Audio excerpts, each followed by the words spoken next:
अस्सलाम वालेकुम टू आल संगत, क्या हाल है जनाब? ठीक ठाक हो? उम्मीद करें सारे भैन भरा ठीक ठाक हो सन। अल्लाह पाक सारे भरावां दे माल जान इज़्ज़त आबरू हर शे दी हिफाजत फरमाए ते अल्लाह पाक सारे मुसलमानां दियां बच्चियां दे नसीब अच्छे फरमाए। अच्छा मार्का अज दा सादा मेन मौजू ते टॉपिक है स्टॉल फीड विसेस ग्रेजिंग।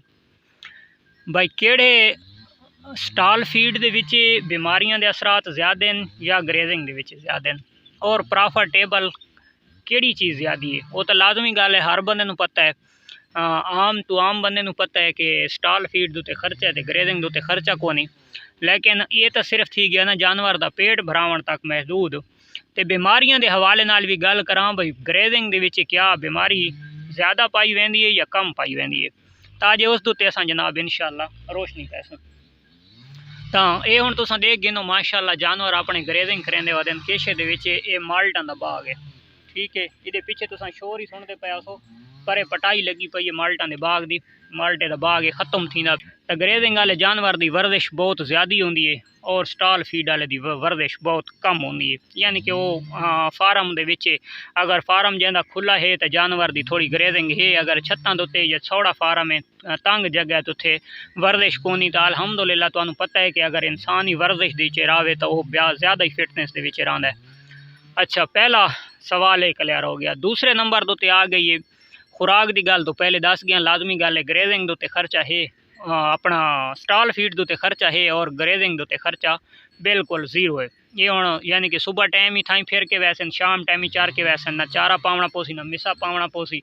मेन मकसद है पानी भी ना पिलावना पोसी है। शमसी वाला बोर है तकरीबन चलता रहा है तो खाल दे विच पानी आता बंदा पानी भी थाऊ पिला के लगा वैंदा है। दूसरे नंबर दे जी वेस्ट है यानी कि इन्हों का कचरा मेंगना वगैरह की सफाई करनी वो भी ग्रेजिंग वाले जानवर का वाड़ा जोड़ा तो 2 तो 4 दिन बाद साफ करना पौंदा है और स्टॉल फीड वाले का तकरीबन डेली या एक तो दूसरे दिन साफ करना पौंदा है। ये जितना कचरा इन्हों का वेस्ट हो सी बाहर करके वैसन। और दूसरे नंबर दे फार्म भी साफ सुथरा रहा सी, खासकर जी छां वाली जगह तो आँदी है ये छोटा पेशाब कर करके वो जगह तकरीबन गिली होंगी है, सानू खुश्क करनी पौंदी है। अगर जानवर ग्रेजिंग के उत्ते लगा वजे तो सिर्फ इन्हें दोपहर टाइम उत्थे ढकीवना है, उस जगह नू खुश्क करने की भी जरूरत सानू नहीं पौंदी। अच्छा उस तो अगे आ वड़ते हैं जनाब बीमारियां वाले पासे। तो जितना एक सादा नॉलेज है तो सादे नॉलेज ये है कि जिस टाइम असा सर्दियों के साडे जानवर पक्के स्टॉल फीड के खलो वैंदे यानी कि मिसां दे बाहर ग्रेजिंग नहीं होंदी, कोरा वगैरह पौंदा है, चराई बाहर नहीं होंदी, तो उस टाइम सादी मेडिसन का खर्चा ज़्यादा आता है। डेली कोई ना कहें जानवर नू कोई बुखार वगैरह थी गया, यानी कि छोटा मोटा जोड़ा सिस्टम है करना सानू महसूस पौंदा है। अस आप महसूस कर गए कि आज जानवर की थोड़ी जी फिटनेस सानू इस जानवर की सही नहीं लगती पई, तो यानी कि टीका गोड़ी अस छोटा मोटा उसका सर्दियों के सादा ऑलरेडी रहा ही रहा है। अगर जिस टाइम ऑलरेडी यानी कि सादे को ग्रेजिंग हो सुबह शाम की ग्रेजिंग हो तो उस टाइम सादा बिल्कुल मेडिसन वाला तो खर्चा जीरो हो वैंदा है। क्यों जीरो हो वैंदा है कि सानू 1 रुपये का ही खर्चा नहीं करना पौंदा। जिन्हें एक यानी कि इन्होंने चारे तो खर्चा नहीं करना पौंदा, इन्हें यार इन्हों की मेडिसन का खर्चा भी को नहीं होंदा। स्टॉल फीड वाले दे खर्चा होंदा है क्योंकि खासकर जोड़े अपना वंडा बने पैन विच जनाब नमक पैंदे पे उसन, सोडा पैंदे पे उसन, उस तो इलावा जनाब पनीर बूटी पैंदे पे, यानी कि जितनियां यानी कि उन्होंने जिथे दिल मुतमिन है जी जड़ी बूटियां दोते भाई बीमारियां तो महफूज जानवर नूं रखियां वो वंडे दे विच भी इस्तेमाल करेंदे। उस तो इलावा भी यानी कि उन्होंने सिस्टम चलता रहा है मेडिसन का। तो सादा अलहमदुलिल्लाह असा यानी कि टीके गोड़ी के हक दे बिल्कुल हाँ ही नहीं, देसी टोटकों के। और दूसरे नंबर तो खासकर इंजैक्शन का जानवर नूं ज़्यादा इस्तेमाल करावना ही नहीं चाहिए क्योंकि जितना तुसा इंजैक्शन इन्हों के इस्तेमाल करेंदे आसो उतना ये जानवर नाजिक थींदा वैसी और उतना तुहाडा खर्चा वधदा वैसी, क्योंकि थोड़ा जिहा मौसम चेंज तुहाडा जनाब मेडिसन का खर्चा शुरू समझ आइए। तो और जड़ा ये जानवर होंगे जिन्हें आदि ना एक जमींदार या फार्मिंग एक हार्ड वर्क है इंसान वास्ते। तो अगर जड़ा जानवर ग्रेजिंग करके वह तो ये यानी कि एक हार्ड जिसामत जानवर थी वह, इस जानवर दो बीमारी असर बहुत कम करेंदी है।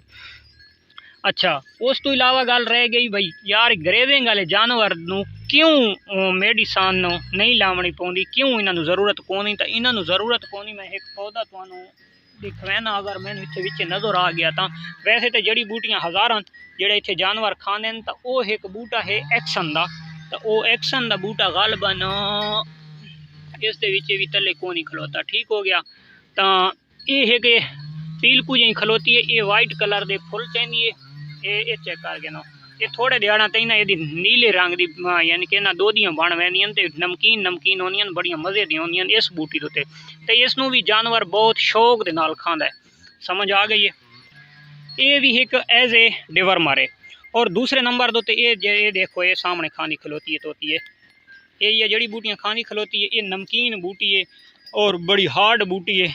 इस खावन के नाल ही एदा जै समझो एज ए डिवर्मर हो गया। सब तो बेहतर यह है कि जिले जानवर की डिवर्मिंग थी रहे वो अंदर कीड़ा पितंगा हो सी नहीं, उस जानवर के बीमारी वगैरह असर अंदाज होंदी भी नहीं, असर करेंदी भी नहीं। अच्छा, उस तो बाद एक बूटी का नाम मैं तुहानू दसांदा पिया, वह मैं तस्वीर किदम को गोल के नाल ला छुड़े सा। वह नाम है असा अपनी जबान के आदे एक्सन, एक्सन बूटी है। तो वो एक ऐसा एज ए डिवर्मर है कि शायद मेडिसन भी इतना काम नहीं करेंदी जितना वो एक्सन बूटी काम करेंदी है।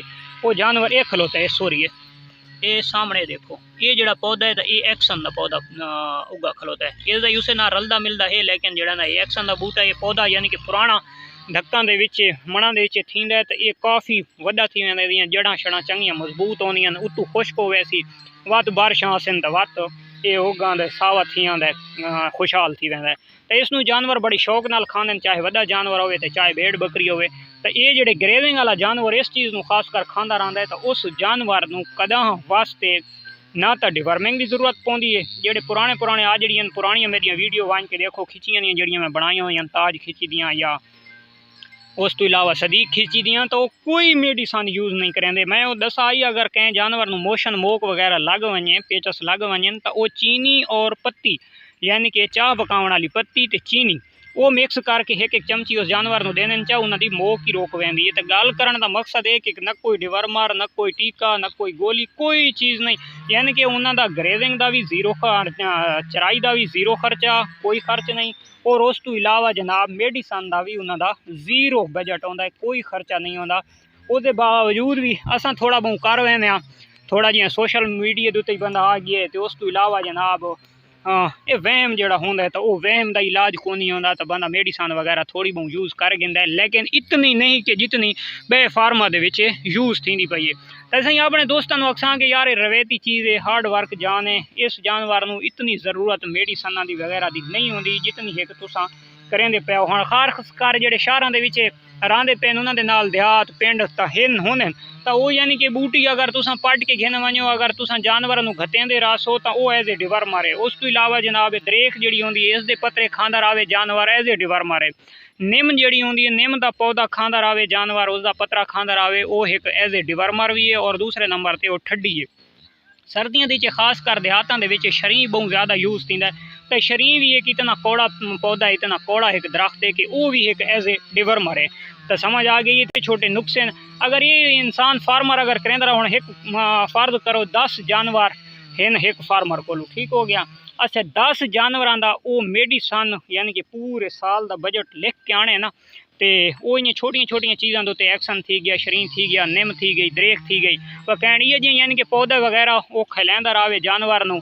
तो उस तो इलावा ये माल्टे सर्दियों के अस बागां जो पटाई थी है वो माल्टे पट के जानवर खवाने। और इस टाइम ये जो छोटे माल्टे जो इन्होंने मूँह के आवड़ते हैं कच्चे वो भी खानियां वधियां। तो यानी कि ये जी चीज़ा जो जानवर खाता रहा होंगे तो तुसा एक साल का सिस्टम कर गिनो साल का अगर तुस लिख के रखो तो कम अज़ कम 10 जानवरों का घट तो घट ये तो यार 20 तो 25,000 रुपया तुहाडा यानी कि मेडिसन वाले पासों घट तो घट यार 10 जानवरों का बचता है। उन्होंने छोटे बच्चे भी तो हो 10 जानवर ही हो ये मेडिसन जनाब ये डिवर्मर है ये फिलान है ये ढिमकान है बुखार है। तो अगर ये छोटिया छोटिया चीज़ा करके आओ तो एक जानवर का कम अज़ कम 10 जानवरों का साल का बनता पे कितना कम अज़ कम 20,000 रुपया। तो अगर असा ये छोटिया छोटिया चीज़ों के उत्ते कुदरती चीज़ों के उत्ते अगर अस थोड़ा जिहा फोकस करा चा तो सादा 20 तो 25,000 रुपया वो भी प्रॉफिट है। समझ आइए तो समझो एक बच्चा सादा अजाफी विक वैंदा छोटा 2.5-3 महीना का 20-25,000 वाला। अच्छा तो उस 20-25,000 रुपये का अस मजीद मिसा यानी कि खुराक अगर साट गिना तो सादा 2 महीने 3 महीने तो होर अग्गा टप ना वैसन। तो यानी कि ये छोटिया छोटिया चीज़ों के उत्ते फोकस करके छोटिया छोटिया चीज़ों के उत्ते मेहनत करके सर्च करके तो तुसा अपना फार्मिंग भी कामयाब कर सकते हो और अपने जानवरों नूं अमवात तो भी बचा सकते हो। और मेन मकसद है आप भी परेशानी तो बच सकते हो और अपने जानवरों की सेहत ही बरकरार रख सकते हो। तो मिलते हैं इंशाल्लाह नेक्स्ट वीडियो, तब तक दे सो इजाज़त। अल्लाह हाफिज़।